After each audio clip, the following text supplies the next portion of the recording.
Assalamualaikum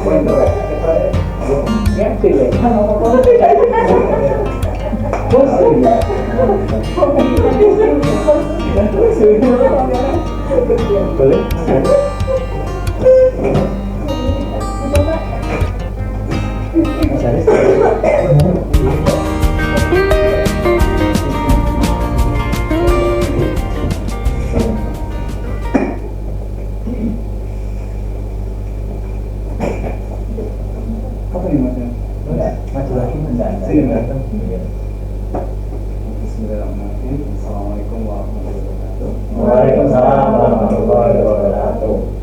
Yang terhormat Bapak Ibu Guru, pada hari ini Pak Rival akan melakukan diseminasi atau berbagi ide terkait dengan budaya positif membangun suasana positif belajar dan bekerja.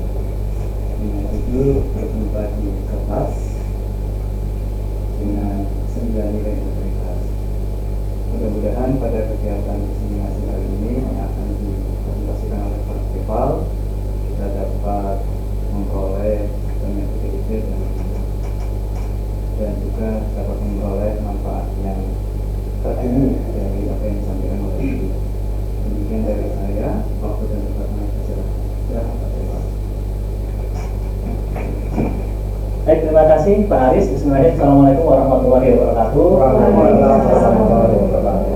Bapak Ibu, kita serius tapi santai ya.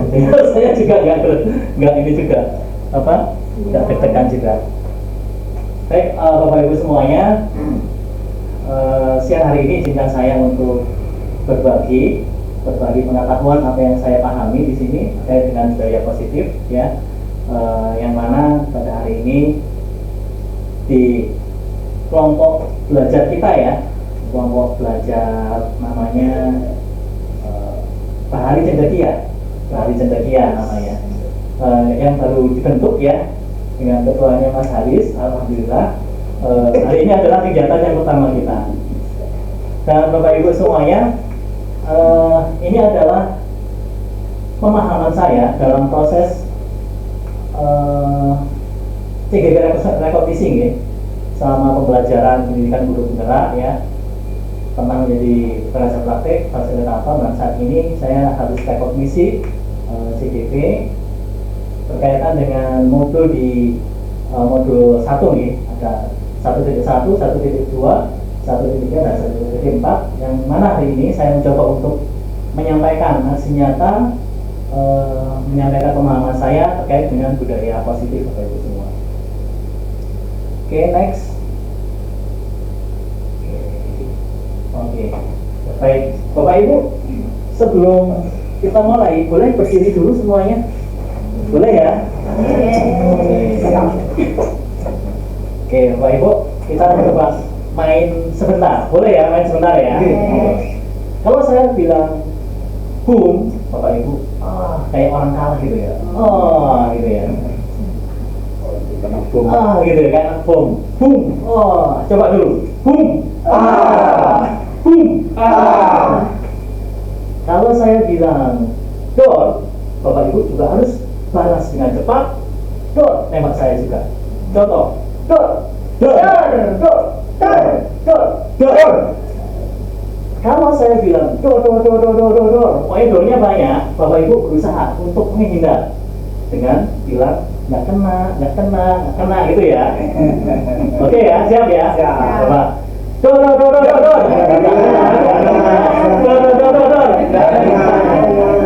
Oke, gitu ya. Coba ya.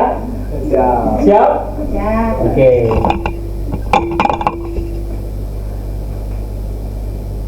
Kelihatan ya semuanya ya? Oke, coba. Door.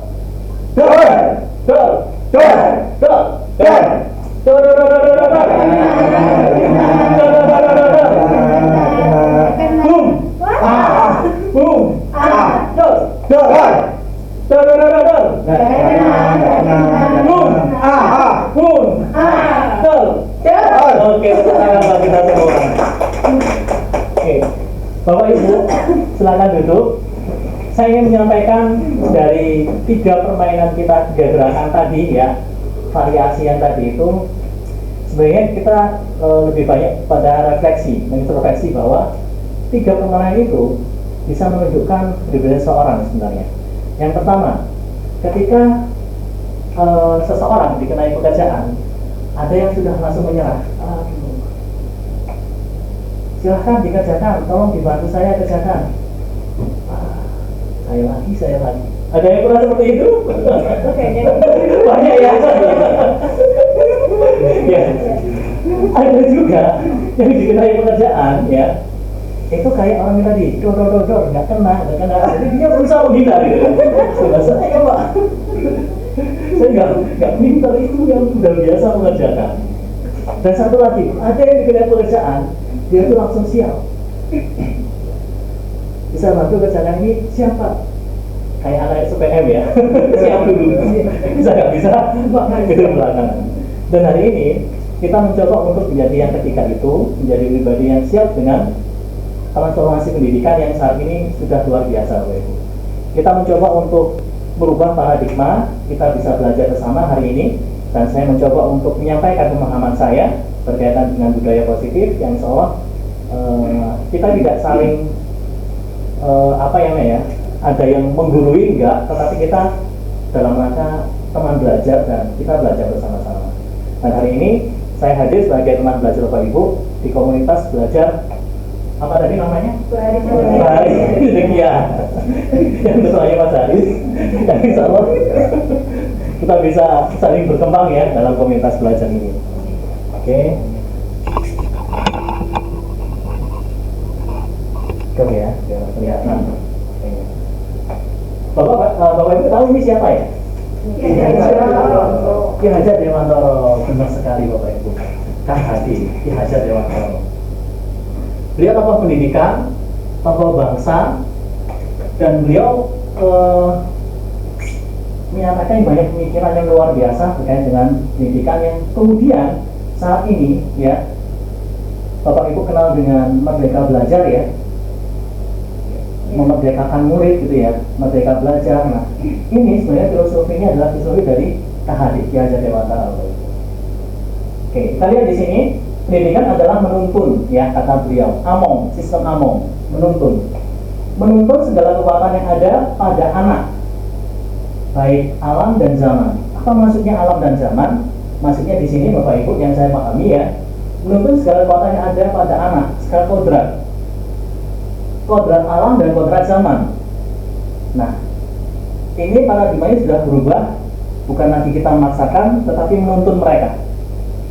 Artinya kita nggak bisa memaksakan anak kita itu harus seperti apa. Tetapi yang kita bisa lakukan adalah menuntunnya sesuai dengan potensi dia, sesuai dengan kodrat alam dan kodrat zaman. Apa itu kodrat alam dan apa itu kodrat zaman? Bapak Ibu, ada anak yang terlahir di pantai, pesisir ya, anak nelayan. Kemudian ada anak yang lahirnya itu di gunung, pertanian dan sebagainya. Kita nggak bisa memaksakan kemudian anak gunung itu harus mempunyai kapasitas, kemudian pengetahuan tentang kebaharian atau perikanan atau pesisir dan sebagainya. Pun demikian, kita nggak bisa akan memaksakan anak-anak nelayan itu harus seperti anak-anak yang pertanian dan sebagainya. Nah ini ya Bapak Ibu kodrat alam. Kita harus melihat ini sebagai kodrat anak yang tidak kita boleh paksakan gitu ya. Kemudian kodrat zaman. Pada saat kita jadi anak-anak waktu dulu ya, waktu kita sekolah, ya kita punya banyak kenangan ya. Kita tentu nggak bisa memaksakan posisi yang dulu saat atau mungkin kita sebagai seorang guru mengajar anak-anak kita 15 tahun yang lalu, 10 tahun yang lalu, atau 20 tahun yang lalu. Karena eranya sudah berubah. Dulu mungkin nggak ada yang daring-daring seperti itu ya Bapak Ibu ya. Dulu mungkin HP jadul, tetapi sekarang zaman sudah berubah. Dan kita nggak bisa memaksakan itu. Inilah kodrat zaman, di mana kita harus juga melihatnya ini sebagai kodrat anak yang tidak bisa kita paksakan seperti kita yang dulu. Seperti itu Bapak Ibu. Nah, KHD menyampaikan bahwa agar mereka mencapai keselamatan dan kebahagiaan yang setinggi-tingginya. Maksud dari AMO itu adalah menuntunnya mereka, menuntun anak-anak kita mencapai keselamatan dan kebahagiaan yang setinggi-tingginya. Agar anak itu pada saat mencapai cita-citanya dengan selamat, begitu ya. Selamat dalam artian tidak sampai menyimpang, gitu ya, tidak sampai tersesat, kan begitu ya, dengan hal yang buruk dan sebagainya, atau sampai mungkin salah jurusan. Kita kenal ya, ada istilah salah jurusan ya, karena mungkin kita terlalu memaksakan, orang tua terlalu memaksakan, akhirnya anak nggak bisa berkembang sesuai dengan potensinya. Kemudian kebahagiaan setinggi-tingginya, inilah yang namanya kebahagiaan, kesejahteraan anak sampai kepada ujungnya yang mereka harapkan seperti itu. Kemudian ada kata-kata yang dulu sempat kontroversial ya, dengan kata-kata menghamba. Pendidikan menghamba pada murid. Nah, maksud dari menghamba sebenarnya sini adalah bukan dalam artian antara Tuhan dengan makhluk dengan Tuhannya, tetapi dalam artian adalah student center, mengutamakan murid ya dalam segala aktivitas pendidikan. Pendidikan harusnya berpihak pada murid sesuai dengan minat, sesuai dengan bakat dan kemampuan anak. Kemudian Bapak Ibu, jika diibaratkan sebenarnya kita ini seperti petani atau pekebun, tukang kebun ya. Seorang petani itu dia paham betul kapan waktunya petani atau bercocok tanam, betul ya. Dia akan tahu betul ketika menanam padi apa yang harus disiapkan dulu, lahannya mau diapakan dulu, kemudian kapan waktu pupuknya, begitu ya.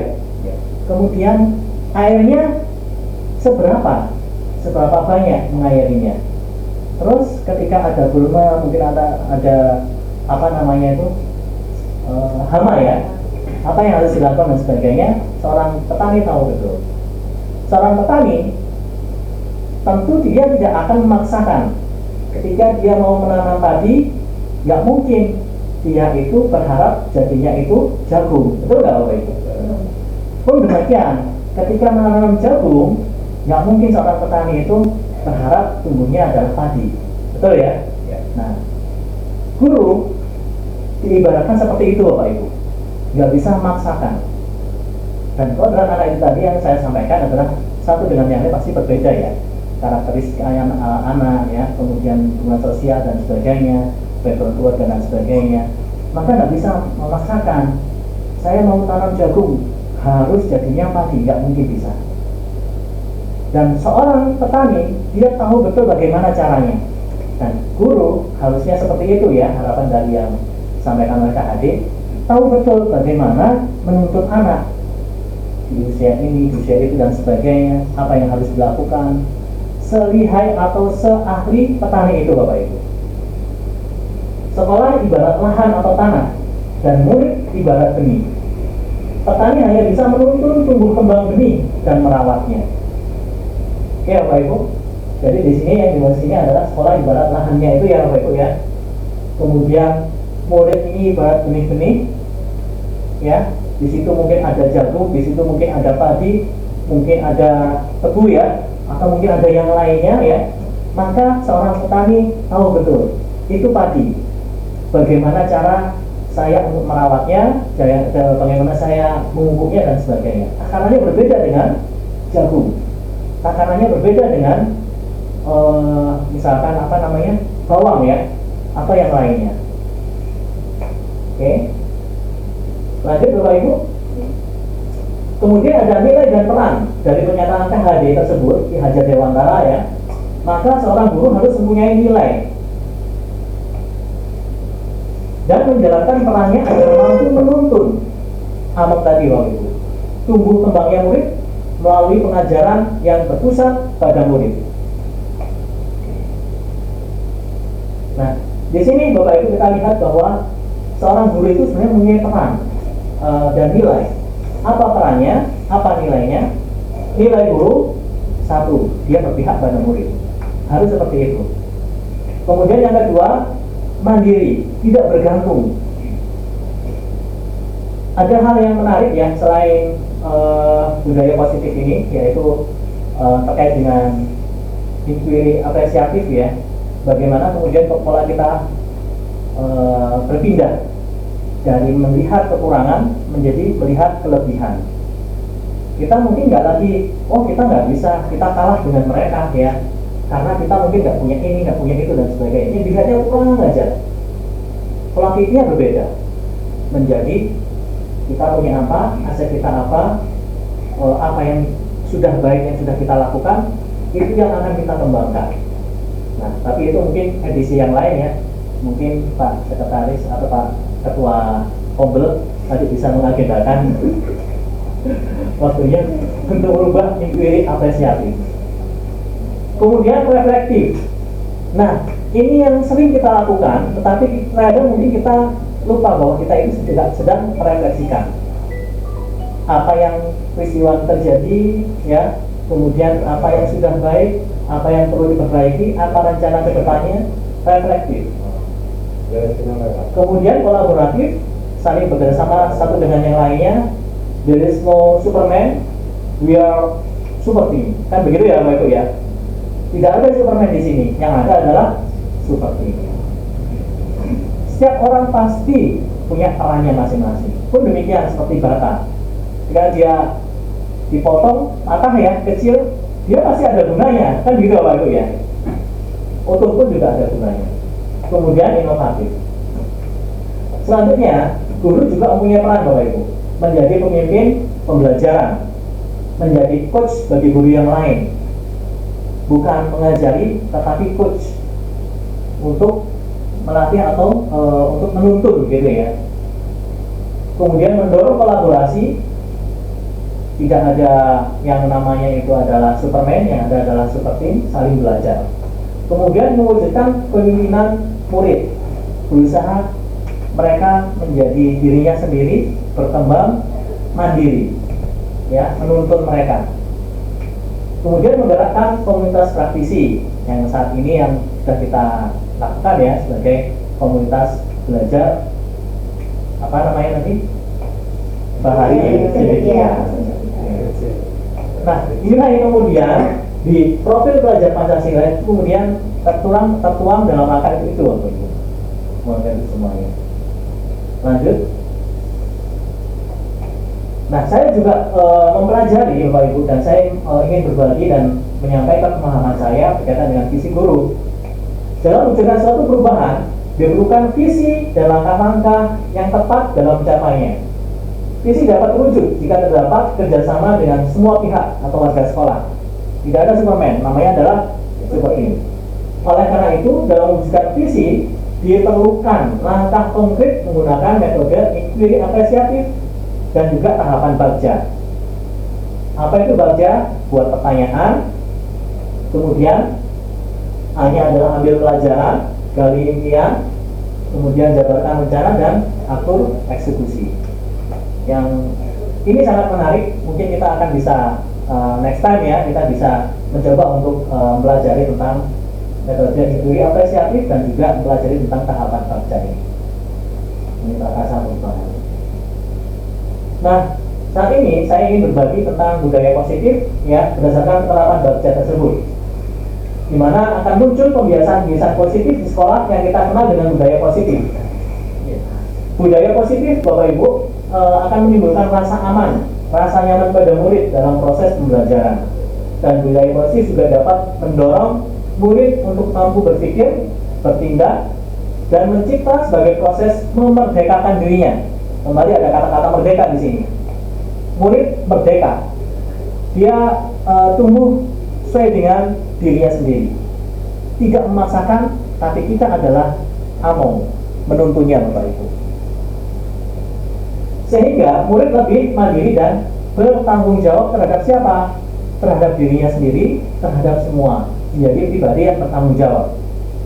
Sehingga dia bertanggung jawab juga untuk bisa mencapai impian dan menuju kepada kesejahteraannya itu tadi. Oke. Salah satu hal budaya positif yang mungkin juga kita kenal ya, ada salam, senyum, sapa, sopan, dan santun ya Bapak Ibu ya. Next. Nah, ada pertanyaan menarik di sini. Bapak Ibu, yang nanti kita akan kaitkan dengan budaya positif ini. Apakah Bapak Ibu setuju dengan pernyataan ini? Yang pertama, hukuman dapat mendisiplinkan anak. Setuju nggak Bapak Ibu? Setuju. Hukuman dapat mendisiplinkan anak. Setuju. Kemudian yang kedua, pemberian hukuman dengan hal positif seperti membaca atau membersihkan halaman sekolah dapat meningkatkan disiplin anak. Setuju nggak? Setuju. Jadi hukumannya positif ini di sini. Nomor dua. Yang ketiga, memberi penghargaan dapat meningkatkan motivasi belajar anak. Setuju? Setuju ya? Oke. Nanti kita akan next pelajari apakah Bapak Ibu sepakat dengan kata-kata Bapak Ibu. Oke ya? Oke. Saya ada sedikit permainan dengan Pak Kris mungkin ya? Iya.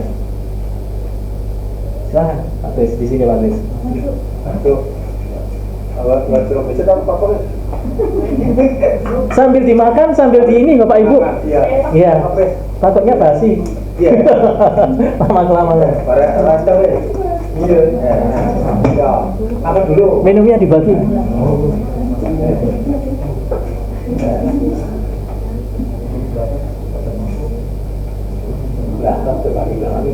Oh. Nih.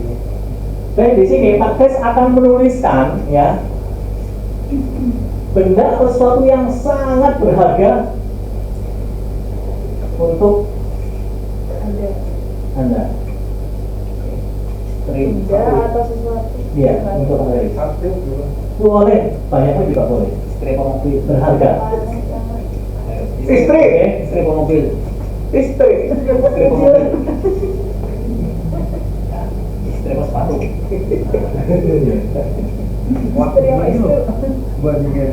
Oke, sudah Pak Kris. Sesuatu yang berharga. Nah, karena ini adalah sesuatu yang berharga buat Pak Kris ya, maka Pak Kris ini akan menggenggam dengan sekuat tenaganya. Pasti anak. Ya, akan dipertahankan sekuat tenaganya. Nah, saya akan menjadi yang B yang mencoba dengan sekuat tenaga saya dengan berbagai cara. Mungkin bisa dengan membujuk, ya, mengancam, menghadik mungkin ya, atau merayu.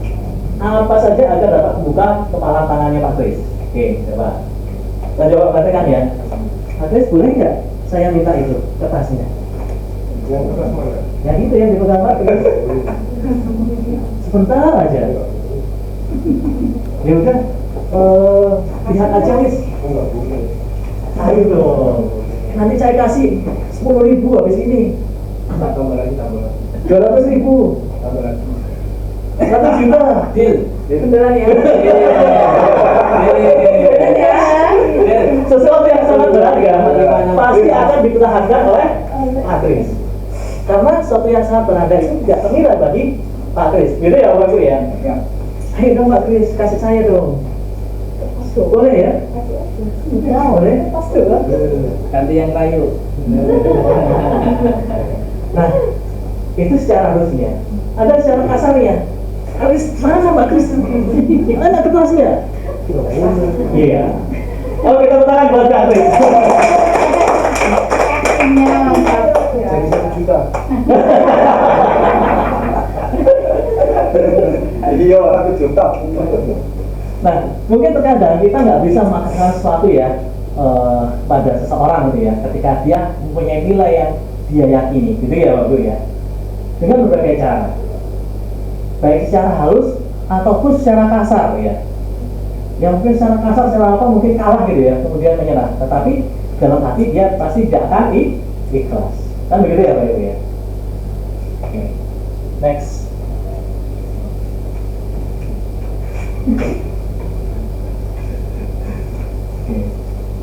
Nah, kita akan berbicara tentang budaya positif, Bapak Ibu.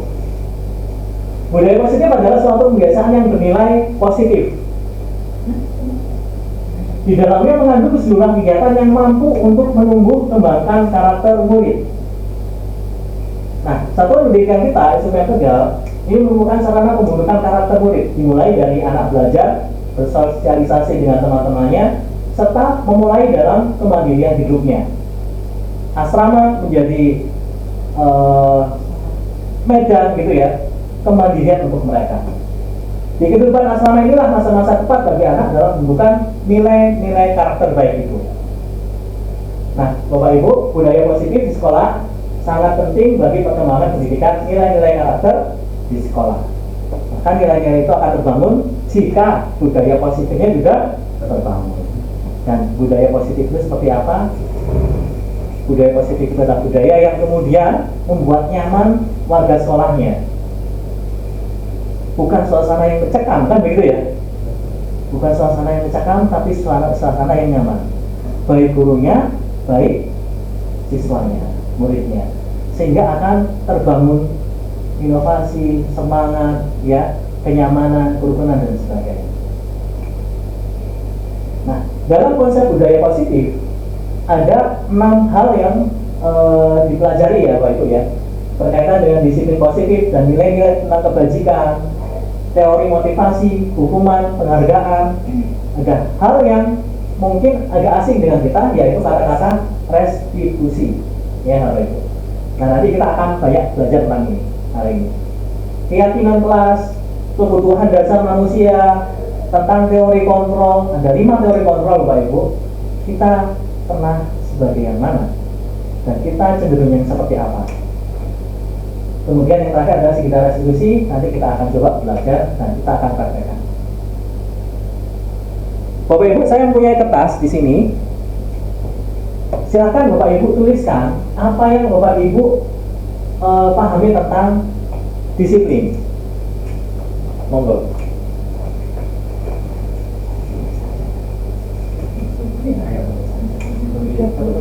Itu ya, ke sana. Ya.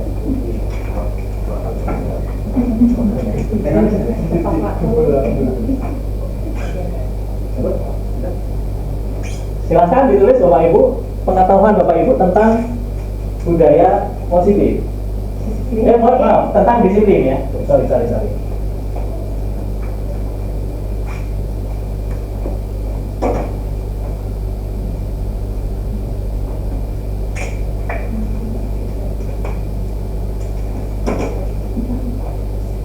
Silakan sambil diminum Bapak Ibu.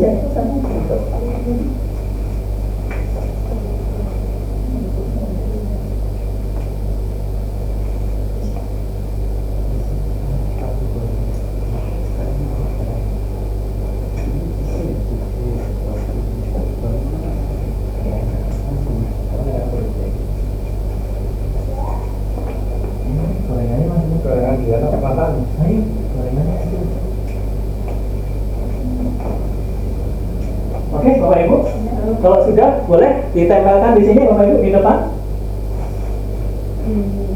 Ya, boleh di sini boleh. Di sini boleh. Oke. Atau di sini aja, guys. Tempelkan aja. Oke, sampaikan aja pemahaman Bapak Ibu tentang disiplin.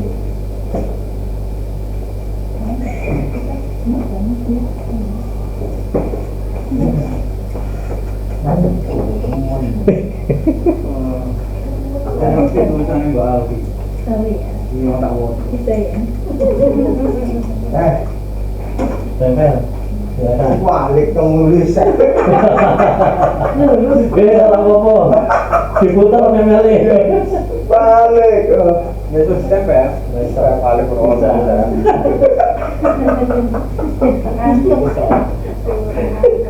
Ada lagi Bapak Ibu? Oke, coba kita baca di sini ya. Menurut Anda, apa itu disiplin? Ada yang mengatakan bahwa melakukan sesuatu sesuai dengan aturan yang ada. Disiplin, berperilaku sesuai dengan aturan yang ada. Disiplin merupakan salah satu sifat yang mentaati peraturan. Muncul kata peraturan ya, sama ya Bapak Ibu ya. Taat pada aturan ya. Disiplin, sikap keteraturan yang berkelanjutan. Oke. Lalu yang menyampaikan disiplin melakukan sesuatu dengan yang diperintahkan, melakukan sesuai dengan yang diperintahkan. Oke. Disiplin sama dengan taat aturan. Disiplin tindakan yang dilakukan sesuai aturan yang berlaku. Disiplin mematuhi segala aturan sesuai dengan apa ini ya? Telah diatur atau dipersyaratkan. Kecuali ya. Nah, Ada mengatakan disiplin sifat dan sikap yang dilakukan. Oke, baik. Tepuk tangan dulu dong buat Bapak Ibu semuanya. Oke, next. Ada definisi tentang disiplin ya Bapak Ibu. Yaitu suatu kondisi yang terbentuk melalui serangkaian tindakan yang menunjukkan nilai-nilai kepatuhan dan juga ketaatan. Oke, hampir semuanya udah 99% ya sudah mengarah ke sini. Patuh, taat. Ada juga kata-kata peraturan di situ ya. Nilai karakter tersebut selalu ditanamkan guru di sekolah. Betul ya Bapak Ibu ya? Kita berusaha untuk menyampaikan disiplin dalam segala hal pada siswa kita, dengan harapan dapat menciptakan iklim belajar yang kondusif. Nah, kemudian ada istilah disiplin positif Bapak Ibu, dan nilai-nilai kebajikan universal. Disiplin positif adalah disiplin tanpa ancaman atau hukuman. Wah, gimana ya? Disiplin positif. Ada kata-kata disiplin positif. Adalah disiplin tanpa ancaman ataupun hukuman. Menerapkan disiplin positif dapat meningkatkan kesadaran siswa dalam membentuk karakter positifnya. Kita akan coba belajar bersama-sama pahami lebih dalam. Tujuan disiplin positif yaitu untuk menjadi orang yang mereka inginkan, siswa kita atau diri kita. Kita melakukan sesuatu bukan karena ancaman, bukan karena hukuman, tapi saya melakukan sesuatu karena saya menghargai diri saya sendiri. Siswa dicoba untuk didorong untuk bisa menghargai dirinya sendiri. Melakukan sesuatu bukan karena hukuman, bukan karena ada iming-iming hadiah dan sebagainya, tetapi dia menghargai dirinya sendiri. Nilai-nilai yang dia yakini. Dan menghargai diri sendiri dengan nilai-nilai yang mereka percaya. Ketika murid memiliki motivasi ini, mereka telah memiliki motivasi intrinsik. Sehingga ada, nanti kita akan coba pahami bersama, ada dua motivasi, motivasi ekstrinsik dan motivasi intrinsik. Pun demikian dengan kita, ada motivasi-motivasi yang mendorong kita melakukan sesuatu, yaitu intrinsik dan ekstrinsik. Dan tidak akan berpengaruh akan adanya hukuman atau hadiah. Tanpa hukuman, tanpa hadiah pun, ketika itu sudah sebagai motivasi intrinsik, maka tidak ada lagi yang mencoba untuk mengubah mereka karena adanya hukuman maupun hadiah. Kemudian kita coba untuk mengkaitkan dengan budaya positif di sini. Namun kita pahami dulu, budaya positif adalah suatu kebiasaan yang bernilai positif. Hal-hal yang dilakukan, dibiasakan menjadi suatu budaya, menjadi nilai yang positif. Di dalamnya mengandung sejumlah kegiatan yang mampu menumbuh kembangkan karakter murid. Nah, di sini Bapak Ibu, budaya positif di sekolah sangat penting bagi perkembangan pendidikan nilai-nilai karakter di sekolah. Pengembangan budaya positif dan penanaman nilai-nilai kebajikan universal akan menumbuhkan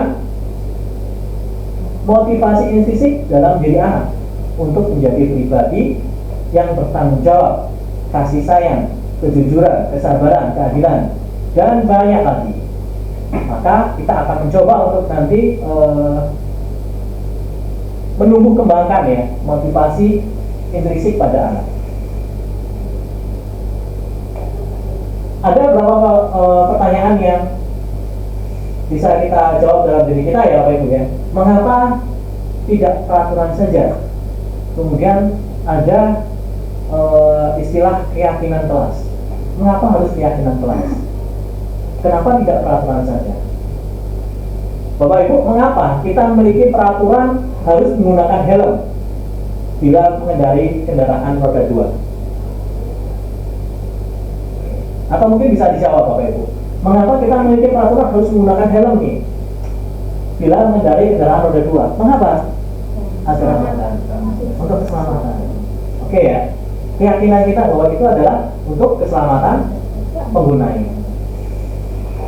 Mengapa kita memiliki peraturan dulu ya, ada 3M ya, menggunakan masker, mencuci tangan, dan menjaga jarak 1,5 meter waktu itu ya. Mengapa? Karena untuk keselamatan, jaga kesehatan dan sebagainya, tidak tertular. Terus mengapa kita memiliki peraturan harus datang tepat waktu Bapak Ibu pada saat masuk kerja? Kenapa?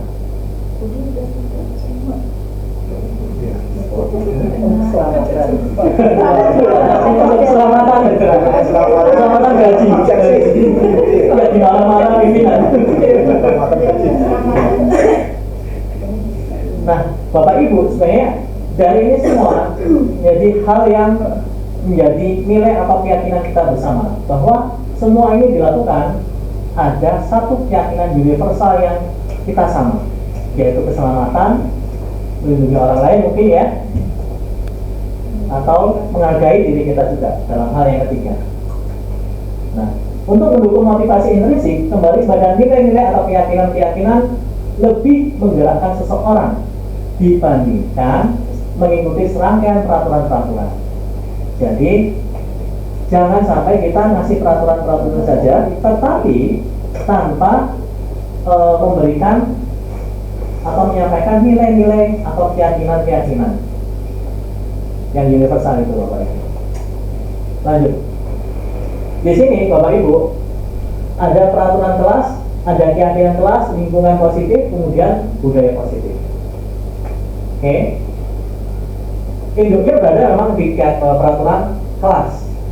Yang kemudian ketika peraturan itu dibuat bersama-sama sesuai dengan kesepakatan bersama ya, diyakini semuanya ya menjadi sebuah keyakinan kelas. Ketika itu dilakukan semua, maka akan terwujud lingkungan yang positif. Misalkan peraturan tidak boleh buang sampah. Keyakinan kelasnya apa? Kebersihan adalah membuat kenyamanan buat kita semua. Kan begitu ya, keyakinan bersama ya.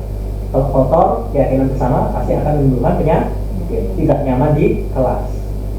Maka peraturan kelas, peraturan yang ada dibuat sesuai dengan kesepakatan bersama, tetapi tidak lupa bahwa ada keyakinan universal yang semuanya pasti juga memiliki kesepakatan yang bersama tentang keyakinan itu. Jika itu semuanya dilakukan Bapak Ibu, maka akan tercipta lingkungan positif, sehingga peraturan itu dibuat dengan penuh kesadaran, diyakini, dilakukan menjadi lingkungan positif, kemudian terbentuklah nantinya budaya positif yang terus dilakukan menjadi suatu kebiasaan yang terus menerus. Contoh budaya positif satu misalkan ya di sini menjaga kebersihan lingkungan, kegiatan upacara yang rutinitas dilakukan, ada salam, senyum, sopan, sapa, santun ya yang dilakukan, sehingga itu akan tercipta merasa kenyamanan gitu ya, kerukunan ketika bertemu dan sebagainya. Kegiatan keagamaan yang rutinitas dilakukan ya menjadi sebuah contoh wujud dari budaya positif. Kembali kita berbicara tentang motivasi Bapak Ibu yang mendasari seseorang untuk melakukan sesuatu. Ada dua motivasi, motivasi eksternal dan juga motivasi internal. Dimana di motivasi eksternal ini yang satu ya dilakukan untuk menghindari ketidaknyamanan, untuk menghindari hukuman. Apa yang akan terjadi apabila saya tidak melakukannya? Mikirnya hanya itu. Dan siswa kita cenderung seperti ini, tunggu pendek gitu ya. Yang dilakukan dia adalah biar nggak dihukum gitu ya, biar nggak dihukum. Gitu. Motivasinya motivasi eksternal, bukan dari dirinya, tetapi karena satu hal hukuman itu dari luar. Ya. Kemudian yang kedua, untuk mendapatkan imbalan dari orang lain atau institusi. Apa yang akan saya dapatkan apabila saya melakukannya? Ya, mungkin ada siswa kita yang sering ya suka membantu kita. Motivasinya bukan bisa jadi bukan motivasi internal, ada yang motivasi eksternal. Dia dapat makan nasi padang bisa gratis nasi padang. Kayak Pak Video, Agus sering ngajak bersihkan bengkel misalkan, siapkan nasi padang dan sebagainya. Karena motivasi eksternal. Nah, sekarang bagaimana kita mengubahnya menjadi motivasi internal untuk menghargai diri sendiri. Saya akan menjadi orang yang seperti apa bila saya melakukannya. Saya membantu Pak Agus, membantu Pak Dikyo di Eva mesin ya, di bengkel ya, karena saya anak teknika yang punya tanggung jawab bahwa itu adalah workshop saya, gitu ya nih. Untuk saya belajar, maka saya harus bersihkan, saya harus rapikan. Dan saya ingin menjadi orang yang bertanggung jawab gitu ya, yang cinta kebersihan mungkin ya, yang disiplin, kemudian yang suka menolong gitu ya, termasuk pada guru-gurunya dan juga teman-teman. Nilai-nilai yang kemudian membuat mereka, saya ingin menjadi seperti itu, menghargai dirinya sendiri. Nah, di sini Bapak Ibu ada kata-kata merdeka ya, yang menurut Ki Hajar Dewantara, merdeka itu artinya tidak hanya terlepas dari perintah, ya, tidak hanya terlepas dari perintah, akan tetapi juga cakep buat memerintah dirinya sendiri. Merdeka seseorang itu bukan artinya dia terhindar dari perintah atau anak-anak kita sudah tidak diperintahkan lagi, disuruh ikut dan sebagainya, tetapi dia sudah mulai cakap, sudah mulai sadar untuk memerintahkan dirinya sendiri sesuai dengan nilai-nilai keyakinan universal yang tadi kita belajar bersama. Nah, ini dalam halaman 469 ya, yang ada Dewantara, pemikiran, persepsi, keteladanan, sikap merdeka, cetakan 35/2013. Nah, sekarang berkaitan dengan keyakinan kelas. Keyakinan kelas yaitu nilai-nilai kebajikan universal yang disepakati secara tersirat dan tersurat. Keyakinan sama-sama, seperti yang tadi saya sampaikan ya. Kebersihan itu baik enggak? Baik. Terlepas dari suku, negara, bahasa, agama, semua pasti akan mengatakan itu adalah baik kebersihan. Terus tidak mengolok-olok kawannya, baik nggak? Baik. Terlepas dia dari Jawa, dari Batak dan sebagainya, keyakinan yang kemudian coba untuk kita hadirkan di kelas-kelas kita, ya, nilai-nilai kebajikan universal yang diterima oleh semua orang terlepas dari suku, agama dan sebagainya. Ciri-ciri dari keyakinan kelas antara lain bersifat abstrak. Pernyataan dalam bentuk kalimat yang positif, tidak dibuat dalam jumlah yang banyak. Contoh, menjaga dan meletakkan barang sesuai tempatnya, ya. Di mana tempatnya? Ya, pokoknya itu sesuai dengan tempatnya, lokasinya di mana ya. Setelah menggunakan, dikembalikan lagi ke tempatnya.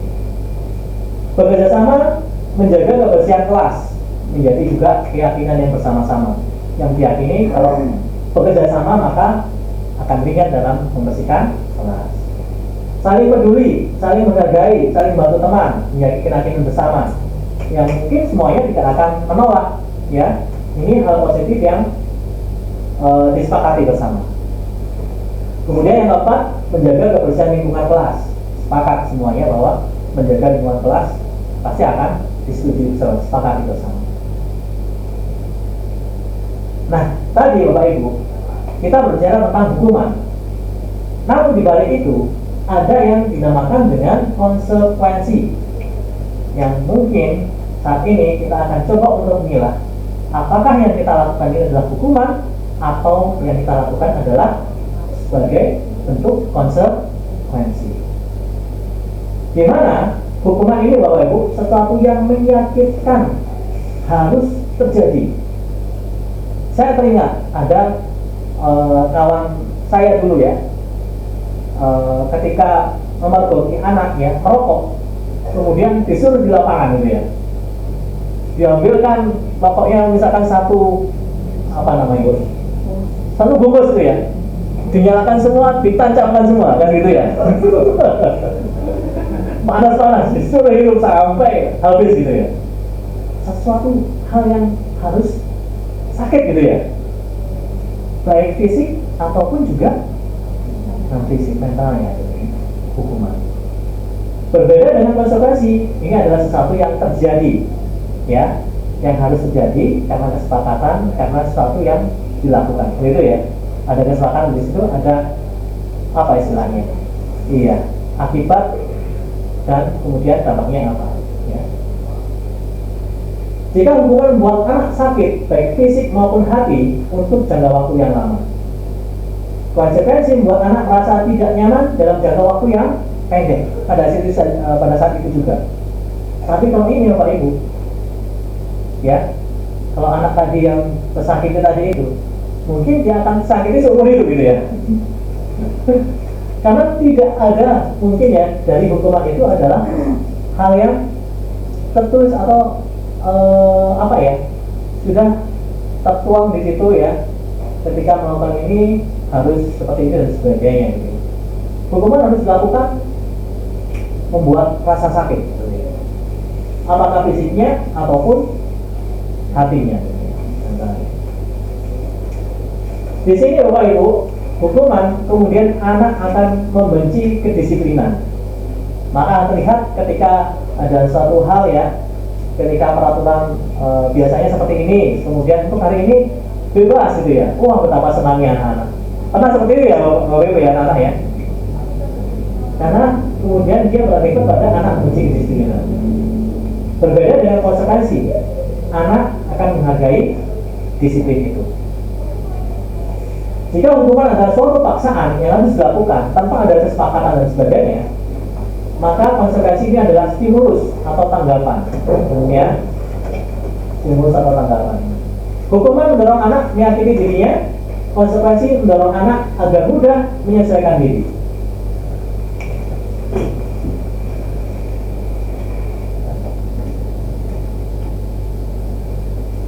Lagi ya Bu ya, anak belajar untuk menyembunyikan kesalahannya ya. Jika konsekuensi, anak belajar untuk mematuhi peraturan. Nah, di hukuman Bapak Ibu, anak akan marah, anak dibuat merasa bersalah gitu ya, anak dipermalukan. Pernah ya Bapak Ibu ya, dipermalukan, dan anak merasa tak dihargai. Berbeda dengan konsekuensi ya, anak kehilangan hak, dibuat tidak nyaman, diasingkan untuk sementara waktu, tapi bukan untuk seterusnya.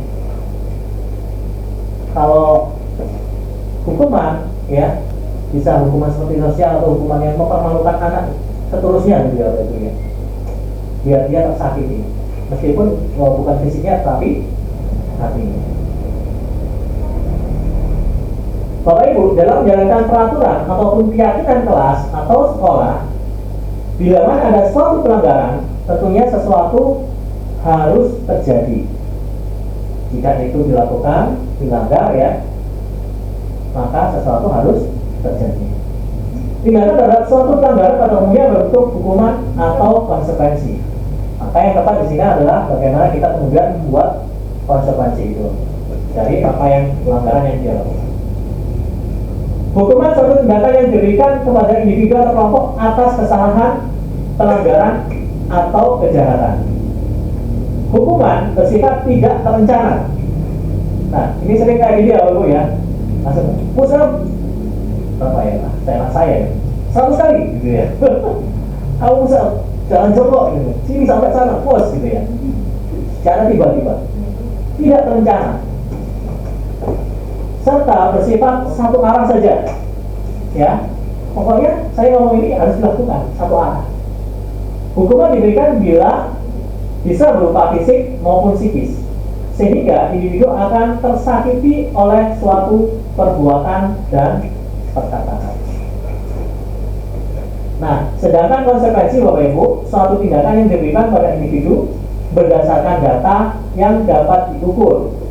Misalnya, sudah 3 kali nih berturut-turut ya tugas tidak dikerjakan dengan batas waktu yang sudah ditentukan, maka ada konsekuensinya, harus ini dan sebagainya. Ya. Bentuk-bentuk konsekuensi dibuat atas dasar kesepakatan bersama. Ya, oke, Bapak kasih waktu 2 hari ya, bisa? Ya, siapa bisa? Ya. Oke, 2 hari. Ketika 2 hari itu tidak juga dikumpulkan, ada konsekuensinya ya. Konsekuensinya adalah ini itu dan sebagainya. Disepakati bersama. Sehingga anak belajar untuk bertanggung jawab ya terhadap dirinya sendiri. Ya. Nah, terkadang kita melihat nih ada anak yang melakukan suatu kesalahan atau pelanggaran. Kenapa itu dilakukan? Ya. Ada 5 dasar Bapak Ibu kebutuhan dasar manusia. Yang pertama adalah kebutuhan bertahan hidup. Seseorang terkadang kasar atau melakukan kesalahan atau menyakiti orang lain bisa jadi karena kurangnya kasih sayang, kurangnya rasa ingin diterima gitu ya, dan sebagainya. Kebutuhannya nggak terpenuhi. Ada juga yang nomor 3, penguasaan, kemampuan atas kemampuannya, ya. Akhirnya timbullah tuh hacker itu ya. Karena itu tadi ya, kebutuhan dasar manusianya itu ya, masuk gitu dan gimana tuh hacker dan sebagainya. Kemudian kebebasan, ya. Karena nggak bebas ya berontak kemudian melakukan itu dan sebagainya. Kebutuhan akan pilihan tidak ada. Semuanya harus sesuai saya, harus nurut sesuai saya. Tidak ada pilihan. Ya, padahal kebutuhan dasar manusia itu adalah adanya kebebasan akan pilihan. Ada pilihan. Kemudian yang kelima adalah kesenangan. Ya, maka ada hal yang menarik ketika wah itu harus diperbanyak ini. Tempat rekreasi untuk siswa, band, olahraga dan sebagainya gitu. Agar anak-anak ini tidak bosan atau tidak usil bikin itulah dan sebagainya ya.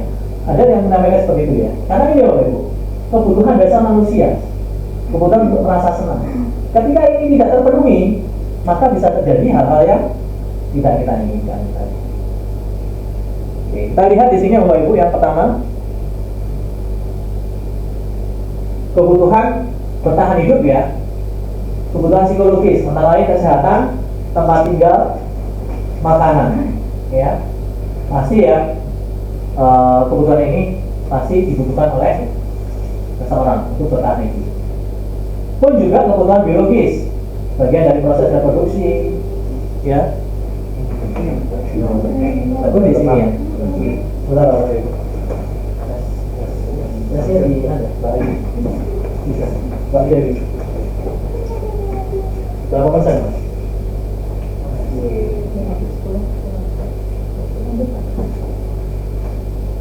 Tapi yang dimakan sama Ibu udah habis ini masih ada ini. Masih bisa ya? Ada nggak calotannya Pak? Kemudian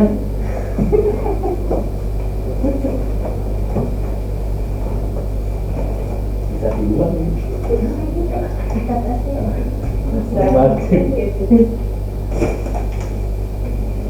bisa banget. Kemudian ada kebutuhan psikologis ya, kebutuhan akan merasa aman ya, Bapak Ibu. Kebutuhan dasar manusia, kebutuhan bertahan hidup. Ini yang pertama. Kemudian ada kebutuhan lain Bapak Ibu, dan ini yang juga sering terjadi di kita gitu ya. Kenapa sih yang sering bermasalah itu adalah terkadang adalah anak-anak yang orang tuanya orang, ya begitu ya. Mungkin ini Bapak Ibu tidak terpenuhi kebutuhan akan kasih sayang dan rasa ingin diterima gitu ya. Hubungan dan koneksi sosial disayangi dan diterima, memberi dan menerima kasih sayang menjadi bagian dari suatu kelompok.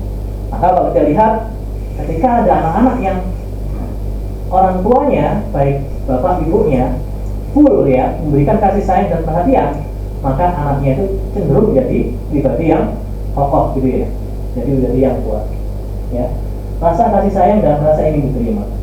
Ini mungkin yang perlu kita juga kuatkan ya sebagai seorang orang tua, sehingga anak kita menjadi terpenuhi ya akan kebutuhan ini. Oke, saya tambahkan ya. Rasa kasih sayang ketika seorang ayah atau ibu ya, terutama ayah, kurang banyak memberikan kasih sayang kepada anaknya, terutama yang putri, apa yang terjadi? Ya, gitu ya. Iya, bisa jadi dia akan mencari lelaki yang lain, kan begitu ya, Bapak Ibu ya? Ya, kita melihat ada banyak anak putri yang baru SD gitu ya, sudah manggilnya papa sama mama ini, sama pacar, sudah pacaran manggilnya mama dan papa ini. Ayam. Oke. Lanjut ya. Kemudian penguasaan pengakuan atas kemampuan, ya. Pengakuan atas kemampuan adalah kekuatan untuk mencapai sesuatu, diakui akan prestasi, dianggap berharga, dihargai oleh kawannya itu ya, dan juga didengarkan. Ini juga satu kebutuhan. Ketika mereka nggak didengarkan, nggak dianggap, nggak dihargai idenya, apa yang terjadi Bapak Ibu? Ya, mereka akan tidak mempunyai pilihan, kemudian melakukan lain yang di luar harapan kita. Kemudian kebebasan, bukan akan pilihan, bebas bergerak menentukan pilihannya, mencoba-coba hal baru yang menarik, tidak terpengaruh oleh orang lain. Ini juga kebutuhan dasar manusia. Kita juga pengen seperti itu Bapak Ibu ya, bebas merdeka ya. Dan anak-anak kita juga seperti ini Bapak Ibu. Maka ketika dia menentukan pilihan, dia membutuhkan kehadiran kita, ya, kehadiran orang dewasa, orang tua, guru, ya, untuk menentukan pilihannya. Among tadi menuntun, jangan sampai dia memilih pilihannya itu ke jalan yang tidak baik, yang sesat, yang merugikan dia.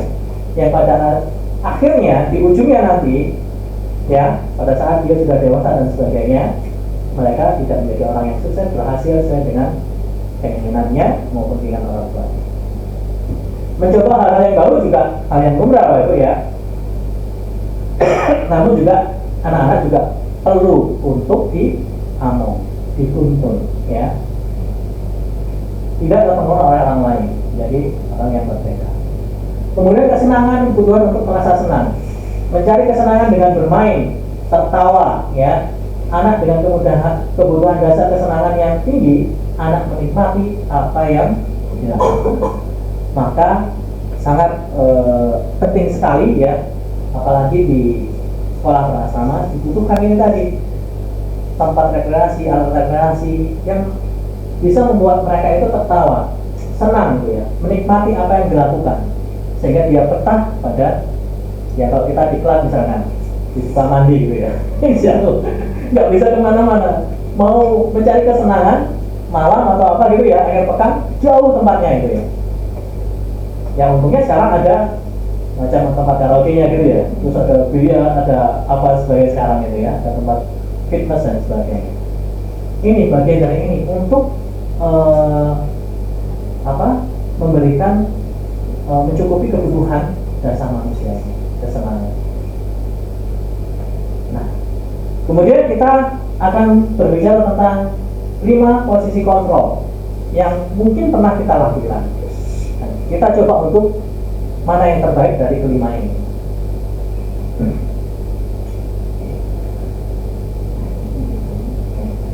Nanti lewat dikit nggak apa-apa ya Bapak Ibu ya.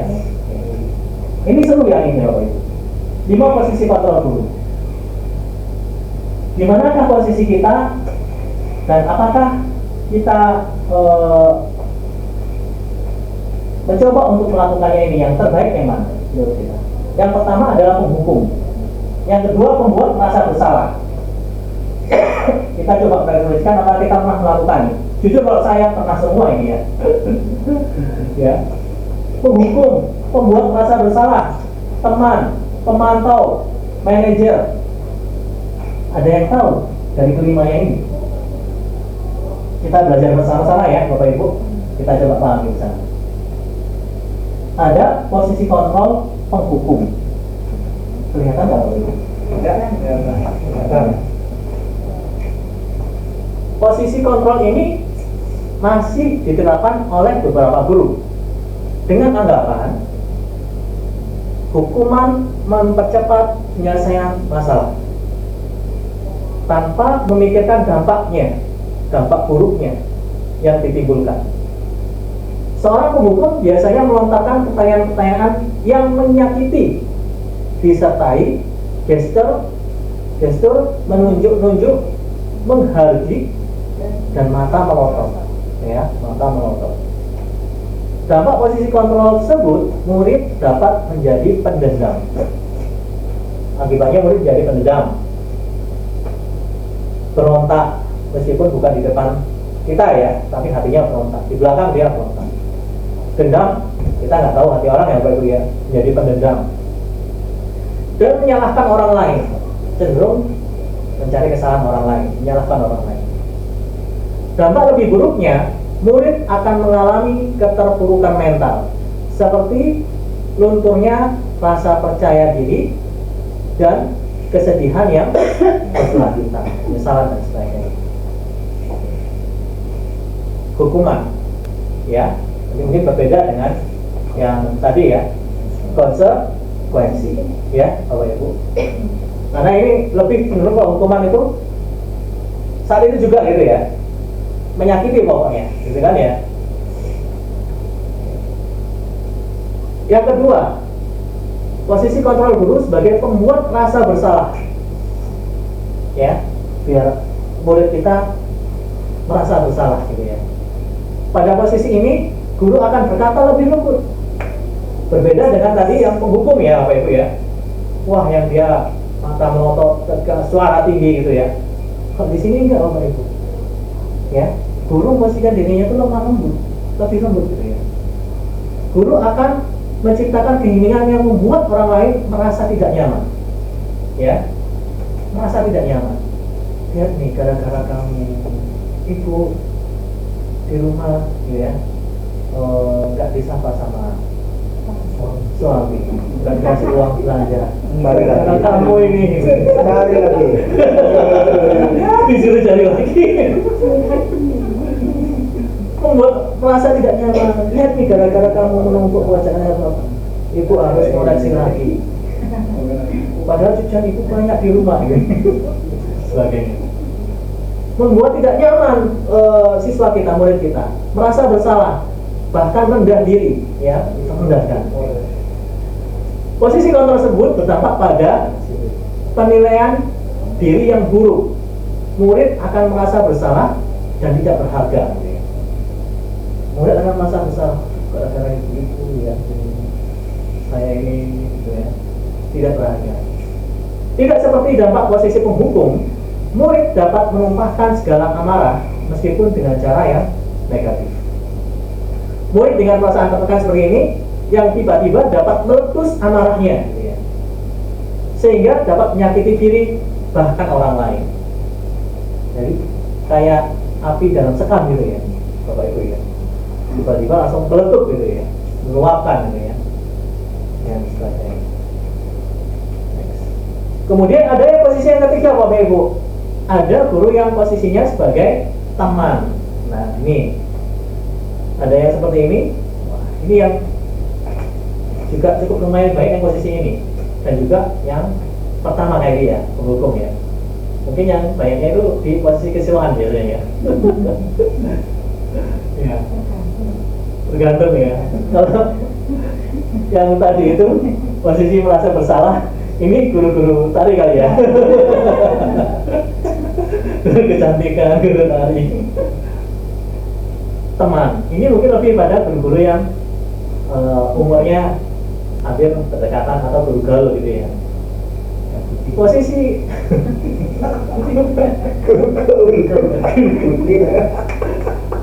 pada posisi kontrol ini, guru tidak akan menyakiti murid, enggak, gitu ya. Namun akan tetap berupaya mengontrol melalui persuasi, mengajak gitu ya, persuasi, pendekatan. Guru akan bersikap akrab, ramah, dengan gestur merapat pada muridnya, seperti merapat gitu ya. dan tersenyum jenaka. Ya. Dampak posisi kontrak ini dapat positif dan juga dapat negatif, Bapak Ibu. Positifnya apa? Tentu dengan hal seperti ini akan terjalin hubungan baik antara guru dengan murid, kan gitu ya, positif, baik itu. Sedangkan negatifnya akan muncul rasa ketergantungan murid terhadap gurunya, muncul ketergantungan akhirnya, ya, dengan guru A terus gitu ya, nggak mau dengan guru B, ya, ketika ada sesuatunya guru A terus, nggak mau guru B.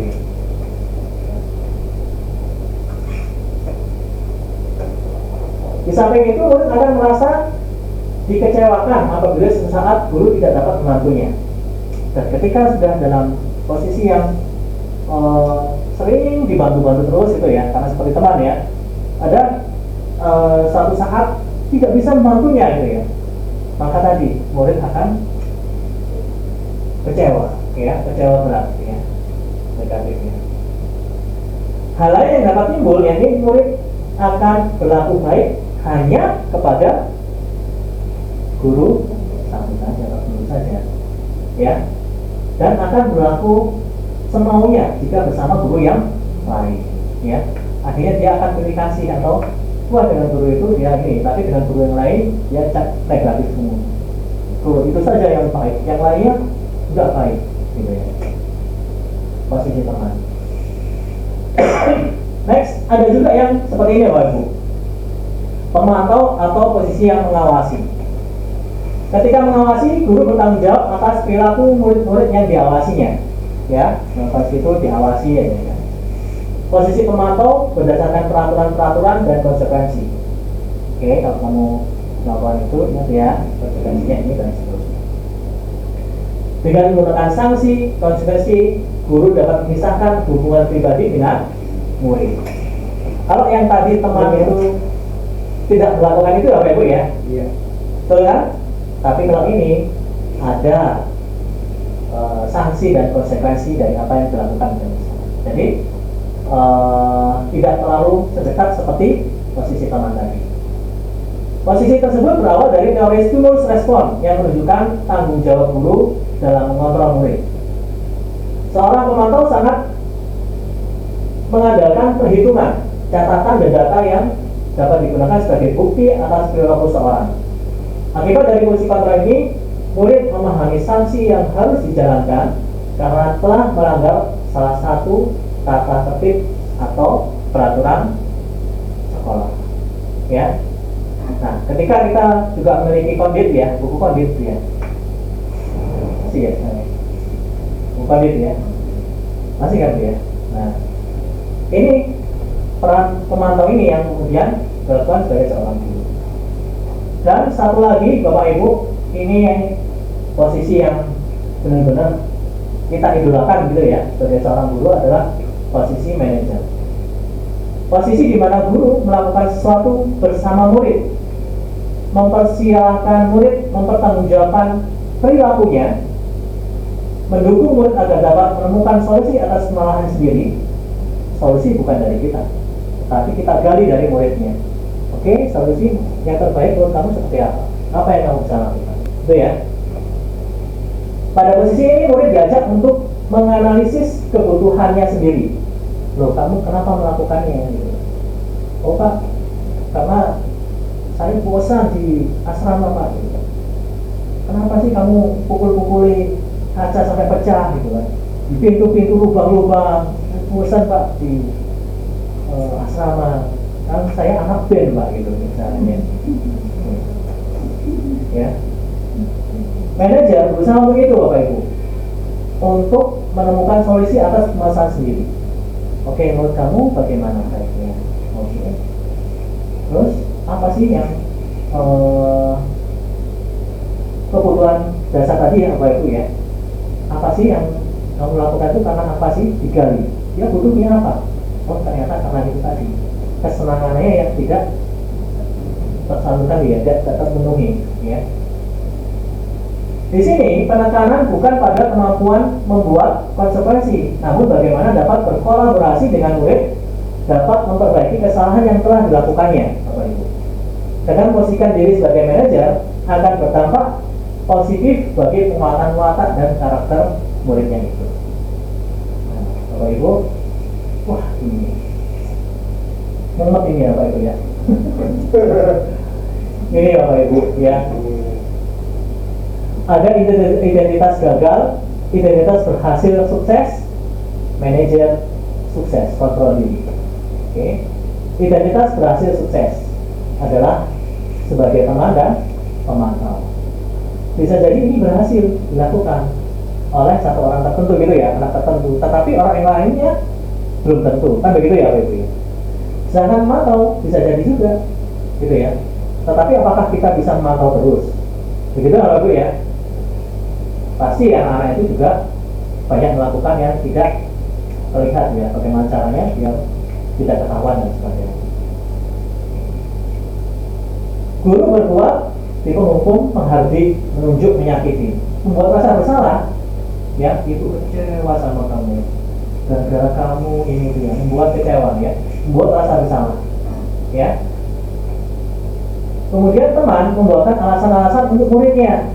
Ya. Kamu kenapa sih ya? Di kelas ini sering ribut gitu kan? Terus dia nyampaikan begini, oh iya kan kamu memang suaranya merdu ya, kamu cocok loh dari penyanyi ini ya, wajarlah kalau kamu suka itu kan. Membuat alasan-alasan untuk muridnya gitu ya, karena tadi teman. Kemudian pemantau menghitung dan mengukur saja ya caranya. Kamu ini, kamu salahnya ini, skornya udah segini ya. Kalau manajer dia mengajukan pertanyaan-pertanyaan, menggali Bapak Ibu. Dan seterusnya nanti kita bisa share ini materinya untuk kita pelajari bersama. Nah, posisi kita sebagai apa selama ini Bapak Ibu? Bapak Ibu ya. Posisi kita selama ini sebagai apa? Apakah kita pernah menjadi pemukul? Pernah Bapak Ibu? Pernah. Membuat rasa bersalah pernah? Buat kulit kita yang menjadi menjadi teman pernah? Pernah ya? Menjadi pemantau pernah? Pernah. Manajer? Tidak pernah. Mungkin pernah kita lakukan, tetapi kita tidak menyadarinya bahwa itu adalah posisi manajer. Next. Disiplin positif menulis segitiga resolusi di sekolah. Apa itu segitiga resolusi? Masih banyak ini ya. Kita percepat saja Pak Ibu ya. Resolusi adalah proses menciptakan kondisi bagi murid untuk memperbaiki kesalahan mereka. Menciptakan kondisi ya untuk memperbaiki kesalahan mereka, sehingga mereka bisa kembali pada kelompok mereka dengan karakter yang lebih kuat. Jadi tidak kemudian setelah bertemu kita kemudian dia itu dibully dan sebagainya atau merasa rendah diri, tapi setelah ada kesalahan dia kemudian menghadap kita, dia kembali itu dalam pribadi yang lebih kuat, karakter yang lebih kuat. Resolusi juga merupakan proses kolaboratif yang mengajarkan murid untuk mencari solusi untuk masalah mereka, mencari solusi untuk bencana mereka. Tapi bukan kita yang memberikan solusi, tapi kita memandu mereka. Solusi itu biar muncul dari dirinya sendiri. Menurut kamu baiknya seperti apa? Menurut kamu apa yang bisa kamu lakukan? Menurut kamu untuk memperbaiki ini baiknya seperti apa? Apa yang harus kamu lakukan? Ya. Dan membantu murid berpikir tentang orang seperti apa yang mereka inginkan. Menurut kamu ini baik nggak sih? Menurut kamu ketika ini kamu lakukan seperti apa? Kamu ingin seperti apa sih sebenarnya? Ingin jadi pribadi yang seperti apa? Dan bagaimana mereka harus melakukan orang lain? Kalau kamu melakukan itu pada orang lain, ya, kalau orang lain melakukan misalkan kekerasan itu, atau kamu mencuri kawan kamu misalkan mencuri uang kamu, bagaimana perasaan kamu? Sedih nggak? Atau kamu merusak barang milik kawan kamu, gitu ya? Bagaimana perasaannya dia dan sebagainya? Kalau kamu dirusak, bagaimana perasaannya? Nah, ciri-ciri resolusi ini Bapak Ibu bukan untuk menebus kesalahan, namun untuk belajar dari kesalahan, memperbaiki hubungan. Tawaran bukan paksaan. Restitusi menuntut untuk melihat ke dalam diri, mencari kebutuhan dasar untuk mendasari tindakan, ya. Cara yang paling baik fokus pada karakter, bukan pada tindakannya. Kemudian fokus pada solusinya, solusi dari yang kita memandunya untuk mendapatkan solusinya. Kemudian mengembalikan murid yang berbuat salah pada kelompoknya. Kembali bukan jadi orang yang kemudian rendah gitu ya, bersalah dan sebagainya, tetapi menjadi pribadi yang baik. Ini Bapak Ibu kayak segitiga api ya, kita belajar ini. Tapi ini segitiga restitusi. Ada yang pertama, validasi kebutuhan. Orang melakukan kesalahan, melanggar peraturan, kebutuhannya itu apa sih sebenarnya, digali. Kemudian menanyakan keyakinan dan juga menstabilkan identitas, ya. Oke, kita lihat nanti ya. Langkah yang pertama yaitu menstabilkan identitas, untuk membuat anak yang merasa gagal karena berbuat salah menjadi positif terhadap dirinya. Contoh Bapak Ibu, kita mengatakan berbuat salah itu hal yang manusiawi. Manusia pernah melakukan salah. Nah, kalau kita melakukan seperti itu gimana kira? Anak kan lebih tenang ya Bapak ya. Tidak ada yang manusia yang sempurna, pasti semua pernah melakukannya, pernah merasa bersalah dan sebagainya. Bapak juga buat salah kok, dan seterusnya. Pokoknya menguatkan anaknya dulu ya, jangan sampai mereka minder atau wah ini saya udah merasa salah dan sebagainya. Validasi kebutuhan yang kedua, membantu murid mengenali kebutuhan dasar yang ingin dipenuhinya. Ada 5 kebutuhan dasar tadi Bapak Ibu ya, yang ingin dipenuhi ketika melakukan kesalahan itu. Pada dasarnya setiap tindakan manusia tujuannya adalah memenuhi kebutuhan dasarnya. Apakah itu penguasaan, kebebasan, kasih sayang dan seterusnya. Dasarnya ini, dia melakukan seperti itu sebenarnya apa sih kebutuhan yang tidak tercukupi ya? Mungkin karena gara-gara ini itu dan sebagainya. Ya, kamu bisa saja melakukan hal yang lebih buruk, tapi kamu tidak melakukannya kan? Kamu pasti punya alasan. Mengapa melakukannya? Apa yang penting bagi kamu? Kenapa kamu melakukannya kan gitu ya? Kamu boleh tetap berusaha mencari sikap itu, tapi tambahkan sikap yang lain, yang baru, dan seterusnya. Pokoknya menggali bagaimana apa sih yang sebenarnya dibutuhkan oleh murid itu. Kemudian yang terakhir menanyakan keyakinan. Anak melihat kesalahannya dihubungkan dengan norma sosial dan nilai-nilai yang mendasari manusia bersih dengan orang lain. Ada azan, klik sebentar ya Bapak ya. Tinggal dikit aja nanti saya. Gak apa ya Pak Nge. Aku tetap sama. Silakan Bapak Ibu sambil diminum.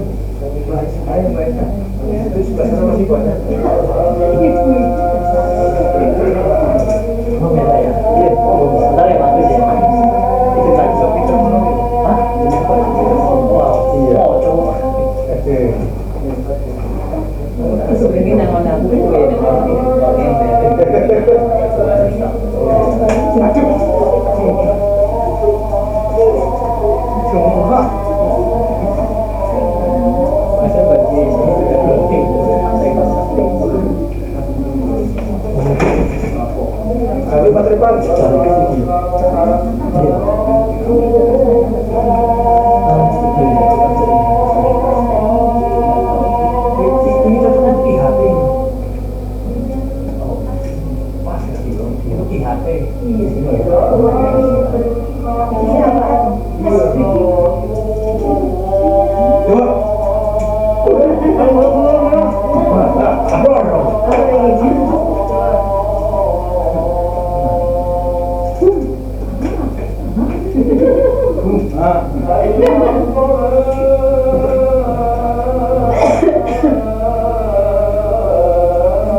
makan siangnya diganti sama ini aja. Ya, mantap ya.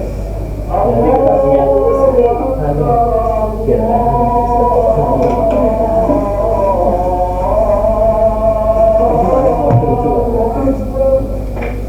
ada tim jangan lupa dikasih nama Ting, sama aping. Ting song. makan siangnya diganti tumbler Bapak Ibu ya. Benar. Barangkali udah kenyang kan. Tumbler bisa dipakai. Ya, ini gimana pakai sana? Nanti. Yang ini belum. Ini apa? Ada lebih kok nanti. Ada yang kurang. Mas Kris sudah. Udah. Nah, nanti Mbak Dewi. Udah. Pak Kris Udah. sudah. Oh, iya. Oh, wes. Ya, paham. Tutup, Bang. Mas Sofi ya. Lupa sopi hijau. Jadi, kesana tuh ya. Sudah. Saya lanjutkan aja ya. Oke, udah. Bapak Ibu ada contoh yang menarik Bapak Ibu penerapan dari segitiga restitusi ya Bapak Ibu. Kita dengarkan sama-sama dulu ya. Baik, Aulia, silakan duduk. Bagaimana kabarmu Aulia? Saya kesal sekali dengan ulang huruf tadi, Pak. Dia tidak bersedia meminjamkan buku catatannya. Padahal saya hanya ingin menyalin tugas. Setiap orang tentunya kesal jika tidak diajukan. Lalu apa tindakan kamu tadi Aulia? Tadi, Oke. Tadi beliau menyampaikan ya, setiap orang pasti kesal ya. Nah, itu tadi ya Bapak Ibu ya. Kesal gitu kan? Identitas. saya robek buku catatannya. Tapi cuma sampulnya aja kok, Pak. Kesel banget saya. Wajar jika kita emosi. Ya. Lalu ya, satu identitas. apa Aulia puas dengan tindakan itu? Sungguh tidak, Pak. Saya salah sudah merobek bukunya. Lantas seperti apa sikap yang Aulia yakini? Harusnya saya lebih sabar dan menghargai milik orang lain. Jadi, apa rencana Aulia untuk memperbaiki keadaan ini? Saya akan meminta maaf kepada Nurul, Pak. Dan saya juga bersedia untuk mengganti sampul bukunya yang saya rusak tadi. Gimana, Pak? Setuju. Bagaimana perasaanmu jika sudah melakukan tindakan yang kamu yakini itu Aulia? Tentunya saya akan menjadi pribadi yang lebih tenang dan sabar, Pak. Baiklah Aulia, mari kita pikirkan penyelesaian masalah ini. Jika perlu, kita panggil Nurul. Bagaimana? Siap, Pak. Terima kasih, Pak. Oke, jadi ada masalah ya, tapi tepuk tangan dulu buat Pak siapa tadi ya? Pak gurunya Aulia. Datang bukan jangan sini bikin saya pusing. Enggak, tetapi hadir untuk bersama-sama untuk membantu menyelesaikan masalahnya, memvalidasi kebutuhannya dia apa sih sebenarnya. Oh, karena dia kesal gitu ya. Nah itu dan sebagainya. Kemudian membantu tadi Bapak Ibu ya, keyakinan yang dia yakini, sehingga dia kembali nanti ke kelompoknya atau ke kawannya menjadi pribadi yang lebih kuat. Next. Oke. Baik Bapak Ibu, saya kira cukup ya untuk sesi pertemuan kita ya untuk siang hari ini ya. Oke, sedikit saja nih Pak. Langsung aja ke sini paling bawah. Bisa azan. Oke, langsung ke bawah saja. Sini. Ke bawah lagi. Oh iya, saya punya ini ya. Oke. Nah, saya kaitkan dengan 9 nilai integritas Bapak Ibu di budaya positif ini. Ini ada Bapak Ibu 9 nilai integritas yang bisa kita gunakan untuk membangun budaya positif itu. Apa itu 9 nilai itu? Bapak Ibu, langsung saja ini. Ada kejujuran, tanggung jawab, kesederhanaan, kepedulian, kemandirian, disiplin, keadilan, kerja keras, dan keberanian. 9 nilai integritas ini tertuang dalam semangat penyuluhan anti korupsi ya Bapak Ibu ya, yang pernah saya sampai dengan saat ini Bapak Ibu saya geluti sebagai nilai-nilai untuk perilaku anti korupsi. Nilai intinya adalah jujur, disiplin, dan tanggung jawab. Nilai sikapnya adil, berani, peduli. Dan nilai etos kerjanya adalah kerja keras, sederhana, dan mandiri. Ada manfaat ketika orang jujur. Manfaat secara pribadinya seperti apa, sosialnya seperti apa. Contohnya di sini, jiwanya tenang kalau orang jujur. Ya Bapak Ibu ya, selamat dari fitnah, nilainya itu adalah peduli, kepuasan batin, ya, daripada dan seterusnya. Ada jujur, peduli, mandiri, disiplin, tanggung jawab, kerja keras, sederhana, berani, dan adil, yang kemudian diikat dengan berjumpa di kertas. Berani, jujur, peduli, dan seterusnya. Ini yang bisa kita sampaikan pada anak-anak bahwa ini loh manfaat untuk kamu, gitu ya, untuk sosial, sehingga ini akan menjadi nilai keyakinan yang terbangun sehingga akan tercipta budaya positif. Demikian Bapak Ibu, terima kasih atas kehadirannya ya. Senang sekali untuk bisa berbagi praktik baik, tidak mengajari tetapi kita saling belajar bersama-sama sebagai teman belajar bersama. Assalamualaikum warahmatullahi wabarakatuh. Saya kembalikan kepada Bapak Ketua Komunitas Belajar kita. Monggo Pak. Luar biasa. Tutup ingin Pak. Berarti kita foto bersama ya? Sembilan lewat tes terakhir ini apa sih? Sertifikat serupa ya Pak? Lumayan. Tanda-tandanya gimana? Dapat sertifikat khusus 9 jam. Baik, terima kasih. Kelihatan.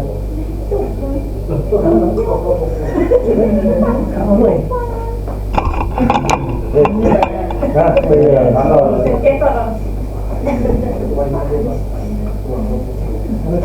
ini ya, buatnya di itu. Mana lagi?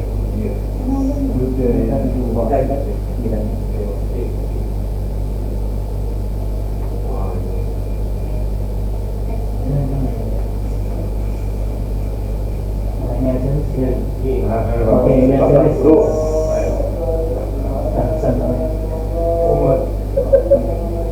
Terima kasih Pak Rival atas praktik baiknya yang telah disampaikan kepada kami, atas instrumennya yang telah disampaikan kepada kami. Terima kasih banyak ya, kepada teman-teman juga yang telah menyimak dengan sangat luar biasa. Semoga apa yang disampaikan oleh beliau presentasinya bermanfaat bagi kita sekalian. Terima kasih.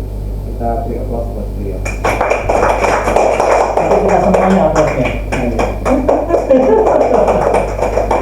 Monggo untuk sesi berikutnya kita Foto bersama ya. Di sini aja ya. Nah, boleh itu bapak-bapak di belakang duduknya duduk aja ya. Langsung duduk sini.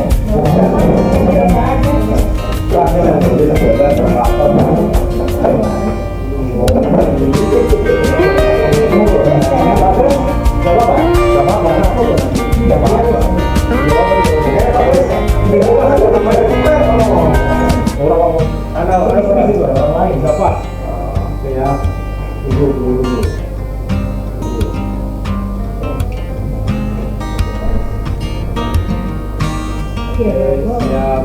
1, 2,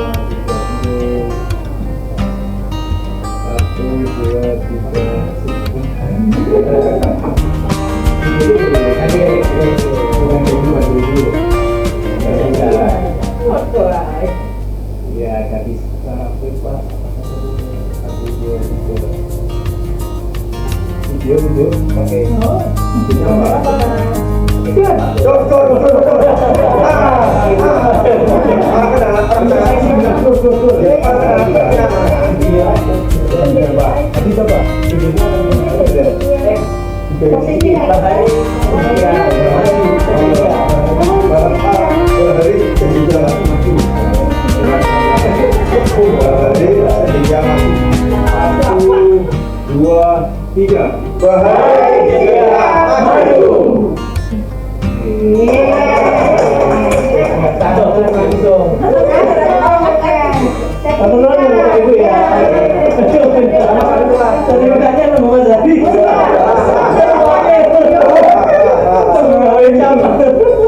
Nama Pak Ketua.